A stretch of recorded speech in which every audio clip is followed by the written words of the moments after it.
Austin from creationist.com, and I'm here today to give you some quick tips as to what you can keep in your first aid kit for camping or your bug out bag. Our goals here are the same. We're looking to have a nice small kit and to keep it nice lightweight. So a lot of things we don't actually have in our kit. One of the best things you can do is learn what you can use in the wild to improvise something. For instance, a cold pack. You might not necessarily need a cold pack. You can just take a sock or a shirt or anything, and if you're near water, just dip it in water, and chances are the water's going to be colder than the air, so you can put it on your wound just like that. You can put it on the swelling just like that to reduce swelling. You can use sticks as splints. There's lots of things. Go ahead and do your research, find out what you can improvise. That way you keep as little in your pack as possible and only what you strictly need. And this is what I consider I need in mine. So I have Band-Aids here. I have lots and lots and lots of Band-Aids, all different shapes, all different sizes. What you're going to use more than anything else is Band-Aids. You're also going to want 4x4 dressings and 2x2 dressings. To secure those, you're going to want tape. However, tape doesn't always stick to skin when you're sweating or you're moving around a lot. So you're going to want to have 4-inch cling and 2-inch cling. This is perfect to secure your gauze pad into somewhere where you're going to be moving around a lot. It'll help hold it in place. It's also great to put on your head if you get a head injury. You're also going to want to have a cold pack. I know earlier I said you don't necessarily need one. I keep one in my bag because you never know how far away you're going to be from water. So it's perfect to keep exactly one. You don't want to really keep any more because they do have a little bit of weight to them and they do take up a good amount of room. I also keep a Popsicle Stick here. Or a tongue depressor would work. These are great to use as finger splints. I don't like to use sticks as finger splints, but you can. I found that sticks, they kind of get a little pointy at the edge there, and you can actually dig it into your hand and just cause another injury that could possibly get infected. I also keep a trauma shear with me. You don't necessarily have to have trauma shears. You can just use regular scissors. They'll work just fine. I also keep Tylenol. Great fever reducer. These are all sample packets. That's where I got all of these from. They're nice and light and small. You could keep a bottle of Tylenol, but I found that takes up a lot of room since the bottles are bigger than what's really in them. Just another marketing scheme to make a huge bottle with a whole lot of air. I also keep butterfly stitches here. They're great. You can cut them up in any size. They're great for facial injuries or something where you need something a little bit more than a Band-Aid, but you don't quite need a gauze pad. Works out good there. I also keep ibuprofen. It's great to reduce swelling and reduces pain. I keep non-aspirin pain reliever. I would use these if I had a headache, but really they're just Tylenol, so they work in tandem there. I also keep burn ointment. I only keep a little pack, and I only keep this one pack. You don't really need too much burn ointment. I also keep alcohol wipes. I'm going to use these on almost any wound I get. My job is to prevent infection. That's one of the most important things you can do, prevent infection. So keep the wound clean, and make sure you check it all the time and change your dressings. That's why we have all these Band-Aids there. You're also going to want a sting relief just in case you get stung. This is a nice small packet, so it's great to have it. It doesn't take up very much room at all. And if you need it, you need it.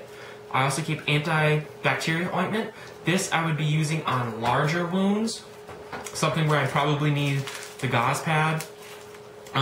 Also, I keep tweezers on for thorns or slivers or anything like that. You're also going to want to have a trauma dressing. This is a compact trauma dressing. This is perfect for backpacking because it's not. If you watch one of my other videos, I have a larger one. This essentially will absorb the same amount of blood, but it's much smaller. It's just more. It stacks up more.